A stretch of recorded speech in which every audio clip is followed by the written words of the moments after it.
Hello and welcome to another Film Friday. This week is all about post-processing. For the last few weeks we've been shooting film cameras, we've been developing our own black and white film at home, and we've been learning about scanning. Now we're ready to bring these scans into Photoshop and Lightroom and go through some simple workflow steps to really improve how these look and prepare them for printing or sharing online. Firstly today, sorry about my voice. I don't know what's going on with this. I woke up this morning and apparently this is what I sound like today. So I'm going to try and get through this in one take before I'm squeaking like a mouse. I've got tea and water, so let's get to it.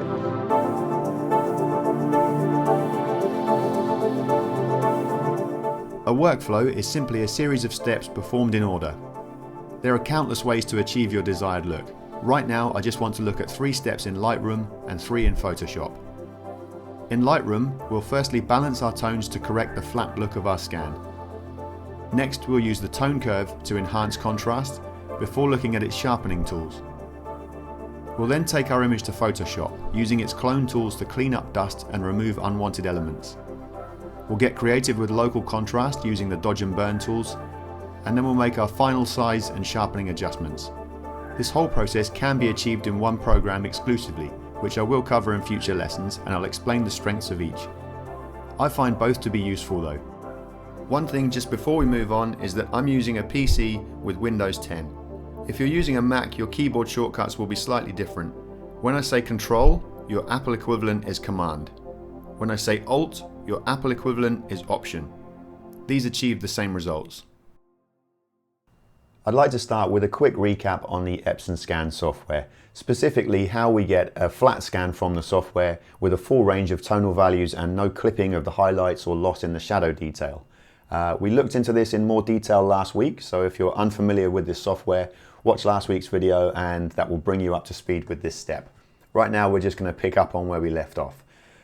So these are my previews of the film I'm using today, and sometimes the software actually does a pretty good job of the auto exposure and there's not much we have to do, but I'm going to look at one of these frames which has the most extreme correction that we need to make. So let's have a look. If we zoom into this one, this picture of a harbour with the Vancouver skyline behind it, we've clearly lost all of our highlight detail in the sky and we need to correct that. So the steps we took were to open our histogram, fix where the software has decided it wants to put our clipping points, so we'll just open these values out,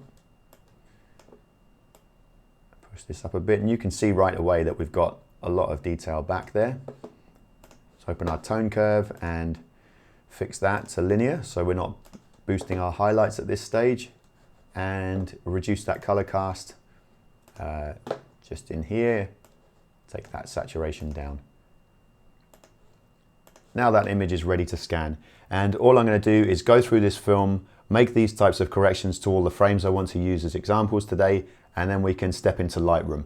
There is one thing which I didn't touch on last week with the software, and that's important. That's just under adjustments here, it says Unsharp Mask. We want to uncheck that, and that will prevent the scanner from applying its own sharpening, because it's better for us to do that later in Lightroom or Photoshop, where the sharpening algorithms give us more control. And I can put them side by side to show you just a comparison, but it's better if we don't do that at this stage. So yeah, I'm going to go ahead, scan a bunch of frames here, and then we're going to step into Lightroom. So here we are in Lightroom.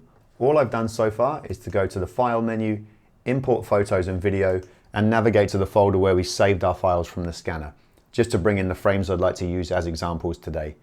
If you've never used Lightroom before, you don't need to worry. You can just follow along with the few simple steps that I'm going to take you through today, and you'll get the same results I will. In future lessons, I'm going to go into more detail about how Lightroom works in more depth, but right now we're just going through a few very simple steps to really improve the results that we're getting from the scanner. So when we first come into Lightroom, we'll be in our library module here, and this is just where Lightroom shows us the media that we've imported.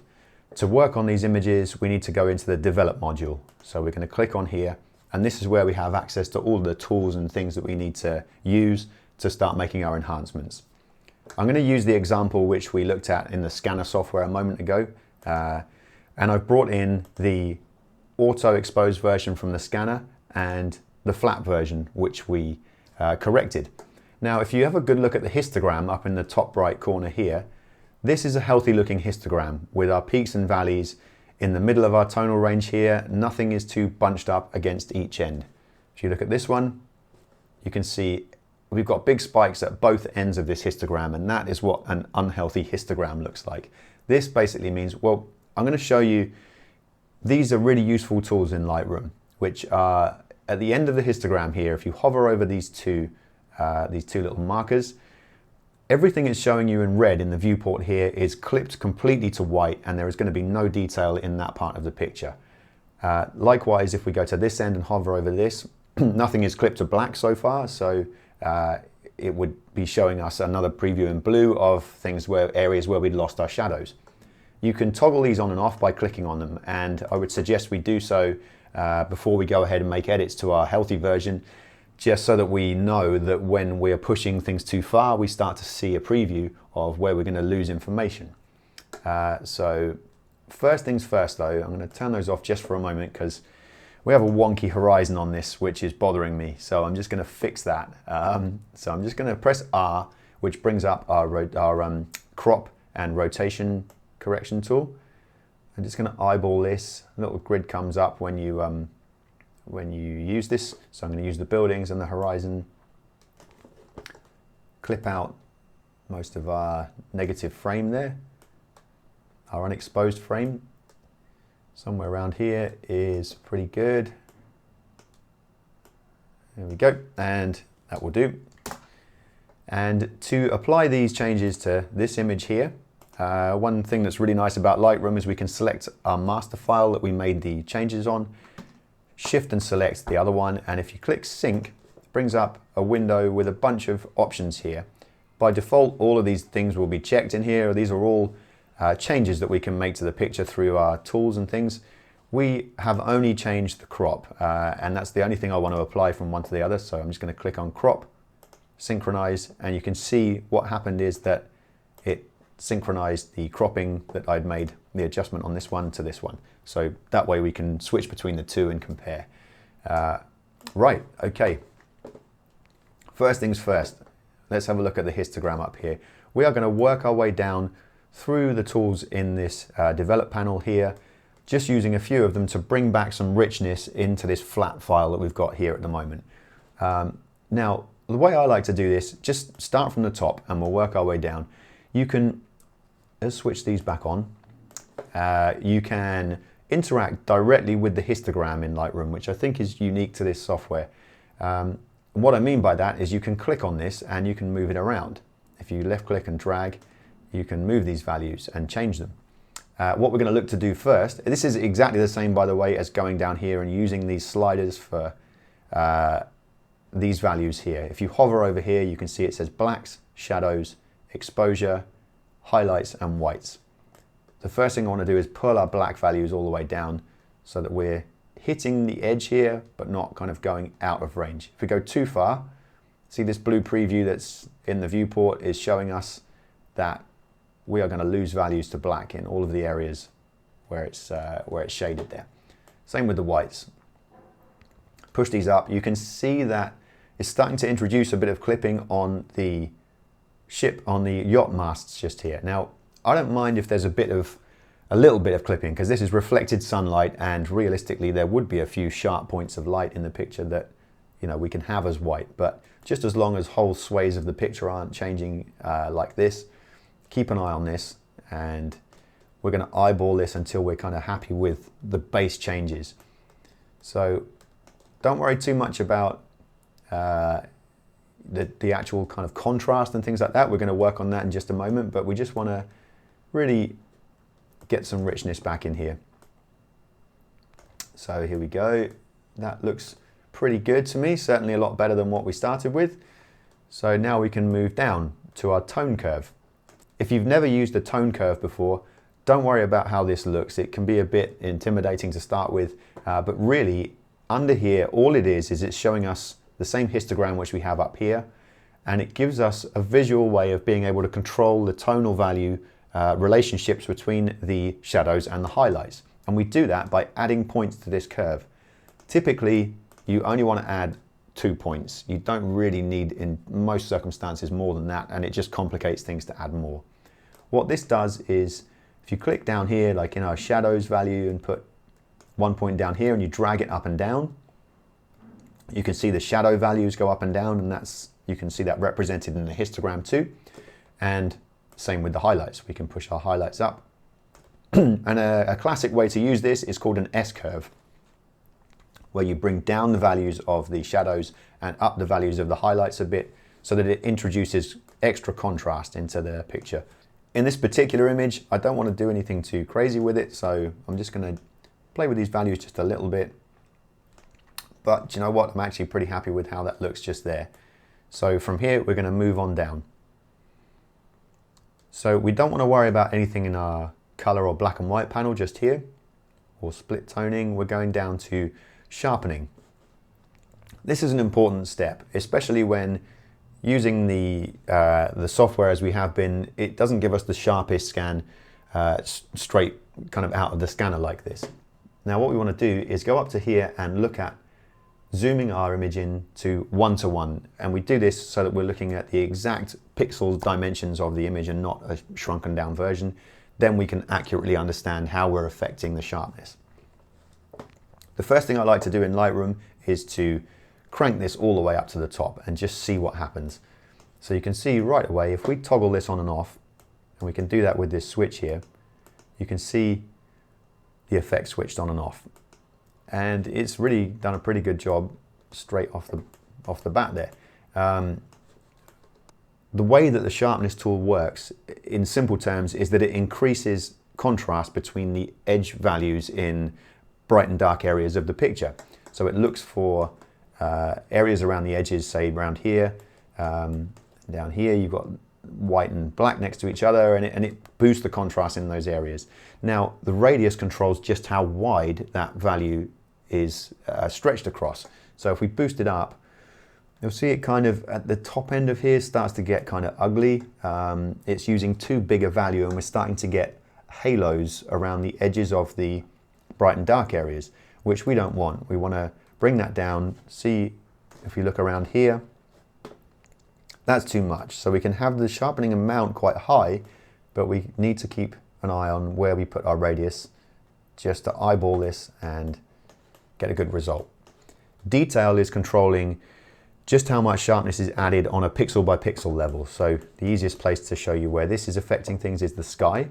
If we crank this all the way up, we start to get all of this crunchiness coming into the grain, and you know, really kind of, it's looking too much for me if we have this up too high. It might be an effect you want, so again, just this is going to be personal preference, but I would for this picture kind of have this value.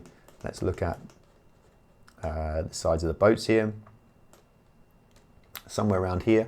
And masking, this last one is an important one, because it controls how much sharpening is happening in the flat tone areas of the image. The easiest way to show you how this works is to go to Fit, just for now, and if you crank up the masking, if you hold down Alt when you slide this value, all the way to the left it's completely white, and all the way to the right is virtually kind of all black. Now it's showing you a visual representation of exactly what's being sharpened in the image, and anything that's showing white here, when you're holding Alt and dragging this slider, is going to be sharpened. Anything that's black won't be. So if we were to leave this value here, all of the edges of the yachts and the buildings would be sharpened, and things in the leaves, but not the sky, and a lot of the water is left out too, which is really handy if you don't want to introduce extra noise into the flat areas, extra crunch in that grain. Now, I find this more useful with digital images than film, because it starts to kind of pull out areas of grain in the film, which I think starts to make the image look a bit unnatural. So I'm going to keep this value very low, but again, it's a matter of like what you think looks right. Okay, so we're almost done with Lightroom here. The last thing I did want to show you is we don't need to worry about noise reduction. The last adjustment that I'd like to show you in Lightroom is called post-crop vignetting. And what vignetting is a darkening of the corners of the image. And it's a useful device to help to draw the eye towards the center of the image. Portrait artists and portrait photographers use this a lot. I think it's important to say at this stage that if you are going to use it with restraint. If you can see it, that's too much, and that's a good rule of thumb, which might sound weird, but it's something that you want to feel rather than see. So, like 5 years ago, when I found this tool, I'm just going to switch off the shadow clipping preview up here. All of my photos, I just was like, yeah, this looks great, and I just made all of my pictures really dark in the corners, and I can't look at those photos now because I was just way too heavy-handed with this. But it is useful, and we'll start by if you drag it down all the way up here, then it's going to show you how heavy the effect is going to be. The midpoint is how much of the image is affected, and the roundness is whether it's rectangular to the frame or circular. Feather controls just how much blend there is between dark and light, and highlights, if there were highlights around the edges or white areas around the edges of this frame, it's not going to make much difference in this case, but it would help to bring those through the vignette so we don't completely lose them. If you push it the other way, you get a white. Okay, so now I'm personally going to do this step in Photoshop, but you can do it in here, and that brings us to the end of what I'd like to show you in Lightroom today. Now, if you're ready to export your picture from Lightroom and you just want to share it with these adjustments you've made here, you can right-click on the picture, go to Export, and click Export. This opens up our export dialog, and the important things under here are location, where you're going to save the image, file naming, video we don't have to worry about. Under File Settings, if you're going to be sharing this online, you want to be setting it to JPEG. You can set your quality depending on if you want the file big or more compressed. And color space should be sRGB for sharing online. You can resize the long edge of the image in here, and you can add extra sharpening, which I wouldn't really do that. And that's it. You can just export this, and that's if you want to use Lightroom and Lightroom alone, that's the way to do this. Right now, I'm going to take this image into Photoshop, and the reason for that is that I think I like to work with both programs. Both have their strengths for different things. Lightroom is great for making these kinds of basic tonal adjustments and applying them to a whole range of pictures by syncing these things. You can save presets, which you can apply to future sessions that you have, and I'm going to go into all of that in a later lesson. But right now, I'm just going to use the same export tool to send this to Photoshop. And to do that, I don't want this on JPEG, I want it to be a PSD. ProPhoto RGB is something that Lightroom likes to use this setting to not lose any value in the picture. So let's have a look. Choose our folder. It's going to go to a temp folder on my desktop, which I use for this process. And that just saves the image before it sends it out to Photoshop. And the last thing here, I don't want any resizing or anything like that. I want it to open in Photoshop once it's exported. And I'm just going to click on Export, and that should then pop open in Photoshop. All right, so exporting from Lightroom that way brings us straight into Photoshop. It opens the image automatically. And I think what we're going to be doing in Photoshop is looking at removing dust and scratches, cloning out any elements that we don't want in the image, and resizing for social media. So those things I think Photoshop really is very strong for. They can all be done in Lightroom, they can all be done in Photoshop. It's just, I find this part of it much easier in Photoshop. So let's have a look. You'll notice that I'm using a Wacom tablet as well. If you've never used one of these, I would highly recommend that you try it. It gives you so much more like tactile control over pressure sensitivity for using your brushes. And it takes a little bit of getting used to, but it's a good investment, and these things don't go wrong. They last forever. And I find it quite tricky to use a mouse for this stuff now, although you don't need one of these. So let's have a look. First of all, I can see a few bits of dust and things. We want to zoom into 100%. You can see if I hold Control and plus, that is zooming in on our image. Down the bottom here, it shows us where we are, 100%. And I like to, I mean, we can open up the navigator window so you can see where we are on this. That shows us which part of the image we're looking at. But I just like to manually hold spacebar, move around the image and see where we come across things that we need to fix and just kind of work almost line by line down the image. Like for here for instance, you can see we've got a piece of dust here and here, or a scratch or something. Now the two tools that we'll be using are our spot healing brush, which is this one here, and the clone stamp tool, which is this one just down here. The spot healing brush is really useful for very small elements here. If it's not kind of crowded in by lots of other detail and things like that, then you can just pick this brush and go around and really easily remove all the bits of fluff and dust. Now, you want to be picking the right size brush, which is going to be relatively, quite small, not too big where it starts to duplicate too many areas around it. And the way this works, I would choose a brush. You can right click and go into your brush menu and you can change the size here. You can see how big your brush is going to be, or you can change the hardness. This is the edge feathering on the brush. Or you can hold down Alt and press the right button, right click, and that will, if you drag left and right, that will increase or decrease the size of your brush. And if you drag up and down, that changes the feathering on your brush. You're not painting anything or correcting anything at this stage, it's just a preview of the brush size and how much feathering.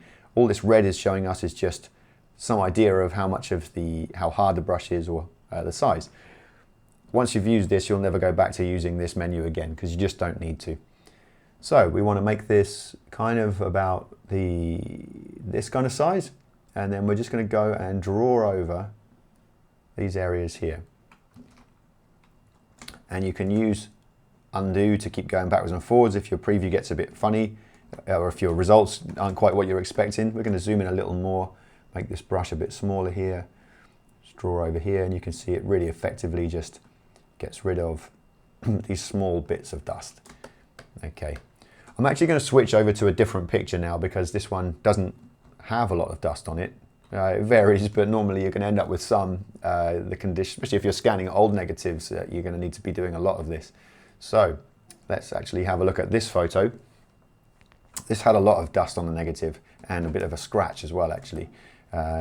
You can see that. Like, we'll work from the top corner here. There's one up here. So we'll start to...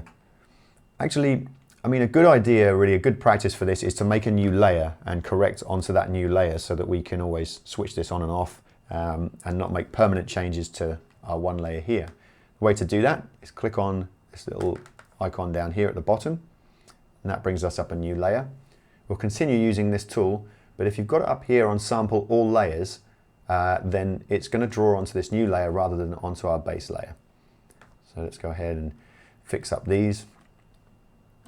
Some people hate doing this stuff, but I find it weirdly therapeutic. There's something kind of satisfying about going through your picture and finding all these blemishes, fixing them. You can draw over here. You get the idea with this brush. You need to be a little bit careful. If it's too big, it's going to start to smooth out and you're going to get a weird kind of feathering. If it's too soft, then similarly you'll start to see it smooth out the area around it too much, and it doesn't always work, but you can just keep clicking undo and going backwards and forwards through this process until you're satisfied that you're getting a quality result. Once you get accustomed to this, it's actually very quick. Using spacebar to move around. I don't really use the navigator. You can go do this, and a little blemish there.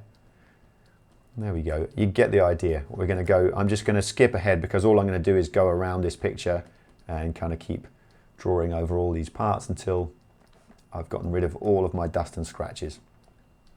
If you've got a longer one like this, you can kind of just carefully go along, do it one step at a time.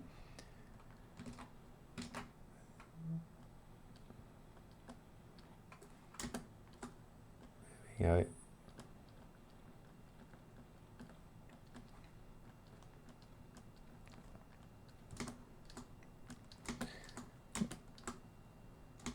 Now this tool is used most effectively on very small areas where you just have little dots, spots, and areas where there's not too much kind of detail and things, too much important kind of information around. Now, it's not always going to work for you, and where it doesn't, that's where the other brush comes in, and that is this clone stamp tool. If we click on here, this works slightly differently. The spot healing tool, you don't need to pick an area to copy from and to. With this one, you do. So let's resize our brush, and what I mean by that is that we have to hold down Alt and choose an area in the image that we want to copy from, and then when we start to paint, so let's just say we want to get rid of this thing up here, hold Alt, move up here, and you can see like it's showing us a preview of what is going to be painted there.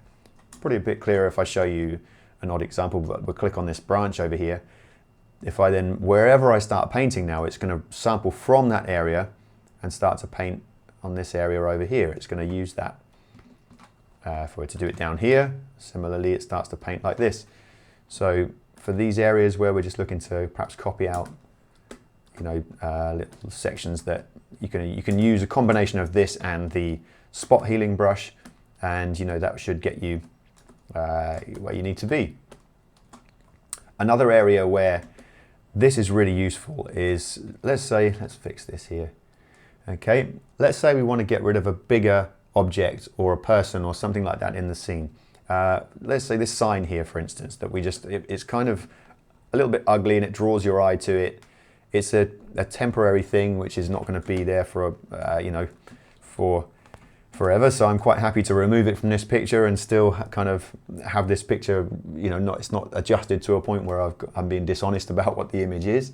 So let's do this. We can select from the areas around, and it's important not to just select an area and then just go ahead and start doing this, because what will happen if you just use one area is you start to see a repetition of the texture.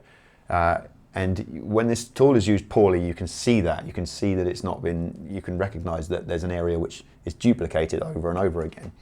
So I like to be careful with this. Pick areas from different parts of the surrounding here, which, let's do this, which kind of help to, spread out the areas we're sampling from. Let's take some of this from up here. And that way you get a natural looking result and not something which is, where you're seeing lots of, like this for instance, where you're seeing duplicated texture there. Let's do this. And now we've pretty successfully gotten rid of that sign onto a new layer. So all of our changes are being painted onto this new correction layer. You can see here, all of these things up here. So we can switch it on and off and make sure that we've not gotten rid of anything that we don't need to, that we wanted to keep. Okay, go all the way around our picture until you're happy with everything. And then the next thing I want to show you, just briefly, so that this doesn't go on for a long time, there's lots and lots of things that we could be doing in Photoshop, but I just want to show you how you affect areas of local contrast. And we'll do that using the dodge and burn tools. In a picture like this, the first place your eye is going to go to is the area of highest contrast, which is this around these two people here. Perhaps up here, but really it's going to look here first. From there, you can use a number of different techniques to steer somebody's eye around this image, and really I think that's kind of fascinating. You can use leading lines, contrast and texture. I mean, there's so many things you can do, and those are things we're going to touch on in later lessons. But this, right now, I think I just want to show you how to enhance the areas around here, because it was quite flat light this day. I just want to bring a little bit more depth out in some of these things here. So first of all, we're going to duplicate everything that all the corrections we've made onto a new layer. And to do that, be on an active layer with something in there, hold Control, Alt, Shift, and E. And that will actually make a new layer with all of our changes in there. So now we're working on this layer here. Dodge and burn, these are old terms from darkroom techniques. Dodging is this top tool here, looks like a little filled in magnifying glass. And this lifts our midtones and highlights, and burning does the opposite. It pulls down our midtones and shadows. So let's say we want to kind of go into these areas around the people here and bring out some of the highlights a little bit more. Let's use the dodge tool, Up here, you want to look at your exposure, and we want to keep this on a very low number, under 10%, because we want to do this step by step and be subtle about it so that we don't end up with a really strong result. Let's go through here. So we're just going to look at, you can see right away that it brings up that area of contrast there. Now you want to be careful not to use a brush that's going to go over your background as well, because you'll end up lightening all of your background. We're bringing up the midtones here. So we can do this in, keep changing our brush size. I want to perhaps bring out some of this. We can keep using undo just to make sure that you can see the changes that you're making. And by doing this on a separate layer, we can always change the opacity of this layer if we've gone on a bit strong, or we can switch it on and off to also see our changes and how they're affecting. I'm going to bring up the midtones in some of this wall just underneath the people here. That's a little strong. If it's strong, if it's too strong, you can just bring down this value here too. Okay. Along here, too strong. A little bit better. And also in some of these rocks, and you want to be careful that your brush isn't too small so that you're starting to make changes which are too local. You can be pretty broad about this. I want to bring in a little extra highlight on the white areas of the clouds here. So let's just start to give those a little more shape and definition. And now we're going to work the other way on our burning. So you don't want to be too strong with this. I think because it was a flat light day, we don't want to start pretending that there were strong shadows and things like that. It's just not going to look very natural, but we can, just to help things along the way a little bit. So like we can burn in some of this, burn down some of the midtones. I tend to stay away from, I keep it on midtones most of the time, because if you start punching up your highlights, you have to be very, very careful. If you're lifting your highlights and lifting your shadows, that you don't start to bring the values into complete white or complete black. So working with your midtones is kind of more advisable. There we go. Let's bring down some of this here, a little bit here. Also, you can get like really small with this and start to like pick out detail. So we start to bring out some of the the definition between the rocks here. And at this stage, you can spend hours doing stuff like this, and I kind of actually quite enjoy it, perversely. There we go. Well, you can see right next to the guy's hand there, we've got like a little bit where we can do some spot healing just here and here. You can start to pick these things out. All right, and over here. So this, we're just starting to just to bring a little bit more definition. It can be quite subtle. You don't want to overdo it. I do want to bring down the underneath of these clouds just a little bit, just to bring a little extra definition, help it along the way. That might be a little strong. Yeah, something like that. So you can see kind of, there's our before and after. So again, it's something that you want to be able to like feel rather than see. If it's too pronounced, it's just going to look over-processed. You want the image to look natural. It's a good idea to walk away from it actually and come back or look at it the next day. And then sometimes I've just like gone at these 2 or 3 different ways to try different things, and it's kind of fun to experiment. But yeah, just restraint, I think, is the word to keep in mind. So I'm kind of happy with how this is looking now. There's one last thing I want to do, and that is to add a vignette around the outside, draw a little bit more focus onto this couple in the middle here. We can do that new layer. We're going to fill this layer with black. So you can click on here, hold Control and Delete. Actually, that's filled the background, so it's Alt and Delete. Control and Delete is filling things with the background. Alt and Delete fills with the foreground. So at the moment, that's just made a new layer with a solid black on it. We're going to choose the circular marquee tool from up here. Draw around our image so that we're going to darken the corners like this, and then you right click, right click and select feather. This is quite a high resolution image we have, so we're looking at about 300. You know, if you're on a high resolution, your number's going to be in the hundreds. Smaller size images, this is going to be a lower number, but you can experiment. Okay, and then delete. And that just makes a kind of soft edging. Obviously this is too strong, but you get the idea that it's drawing your eye into this part of the image. We really want to pull this all the way down on the opacity down here, and then just bring it up very slightly. Okay, so it's just a little bit like that. And I mean, what this is doing is it's helping to bring a gradient in from a little bit darker in the sky up here in the corner to lighter down here, which is kind of, it feels natural.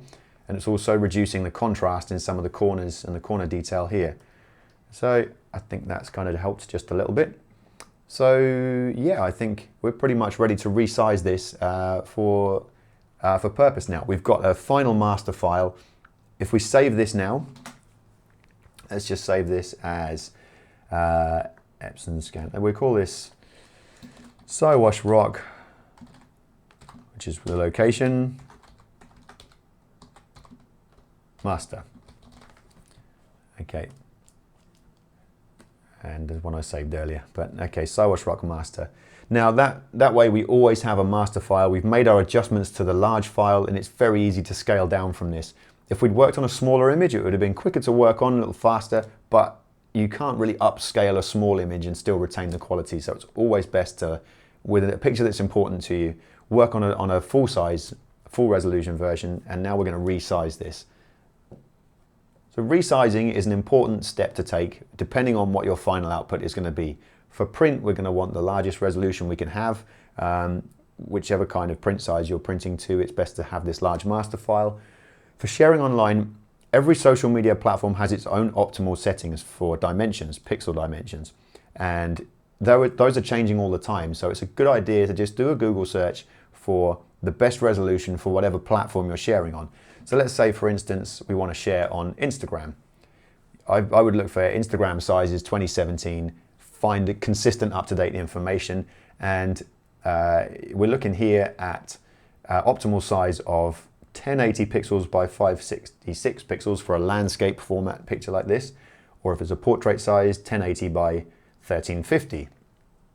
The reason this is important is because each of these platforms is going to apply its own compression to it after you upload it, which is going to reduce the quality in the image, and there's nothing you can do about that. What you can do is you can help it get the best result possible by giving it one less thing to do in terms of resizing. If you upload a really large picture, it's going to use a resizing algorithm as well as a compression one, which is going to reduce your quality. So by paying attention to what dimensions you should use, you're going to get the best, sharpest quality you can. So let's go back to Photoshop. I mean, yeah, 1080, 566. So really, it can be, the height can be anywhere between these two. It's the width that's kind of important here, that we don't go wider than 1080. So I'm just going to resize this using image, resize, where are we? Image, image size. And I'm going to choose 1080 in the width. And I'm going to let the height fall into where it sits, because 724 is between those two values. That's okay. Now, one thing I did mean to show you there, let's do that again. Image size. There's a 1080. There's one thing under here, resample. This gives you a bunch of options on how Photoshop calculates a kind of the resizing. And I like to keep this on bicubic for smooth gradients. If you put it onto the reduction setting here, it applies a sharpening, and I don't want to do that at this stage. We want to have a control over that. So we're going to go reduce, and that is now our full-sized image. What we want to do is, now we've resized it, sharpen it again just at this pixel dimension, so that we've got optimal sharpness for this platform, for Instagram in this case. What I'm going to do, because I no longer need all of these layers, I'm just going to flatten this image out. At this stage, I'm going to save it so that we don't accidentally save over our master file. I'm going to call this Siwash Instagram. Okay, Now we've got a master and an Instagram version of this, and we're at 100%. We've flattened our image, and I want to go into Filter, Sharpen. This sounds like an odd filter to use, but it's called Unsharp Mask, and this gives us the most control. Now, it might change, it might open at different default settings than I have here because I've played around with this, but a good rule of thumb is to use a high value in the percentage and a very low radius around 0.2 or 0.3%. And you can see if I start to crank up this radius, it starts to introduce haloing around the outside and look really crunchy and awful. And if I bring this right the way down to like 2 or 0.2 or 0.3 of a pixel, it's working on a much finer radius. Let's do the little before and after. 0.2 might be a bit low. 0.5. 0.5 is kind of pretty good too. It's starting to bring in a little bit of haloing. We want to be careful just to make sure that we don't have too much of that. You can push this value and play around with it. You can always toggle it on and off here. You can see that just gives our image that extra bit of bite and crispness, and gives this the best chance of really looking good on that platform. So yeah, that's pretty much it. I mean, this is now ready to upload. We can save this as a JPEG. So we'll just hit Control Shift Alt and S, and that brings us into our Save for Web dialog. Under here, we're going to choose JPEG. You have a bunch of other options here. You can change the quality, and it will preview your quality in this window. So you can see if we go too low, we start to lose all of our detail. Keep it nice and high. And yeah, this shows you your size down here. When you're happy with that, save, and we have our SiWash Instagram JPEG. Save that, and you're good to go. And that's ready to upload to Instagram now. You can email it to yourself or use something like Instapic as a desktop app to upload to Instagram. And I think that's where we'll leave it this week. There's, like I say, there's a ton more stuff that we can go into here, and we will do in time. But this covers a really simple workflow in Lightroom and Photoshop to help you get the best from these images. I'm just going to leave you now by showing some before and after shots of the output that we got automatically from the scanner compared to what we see just by taking these few simple steps.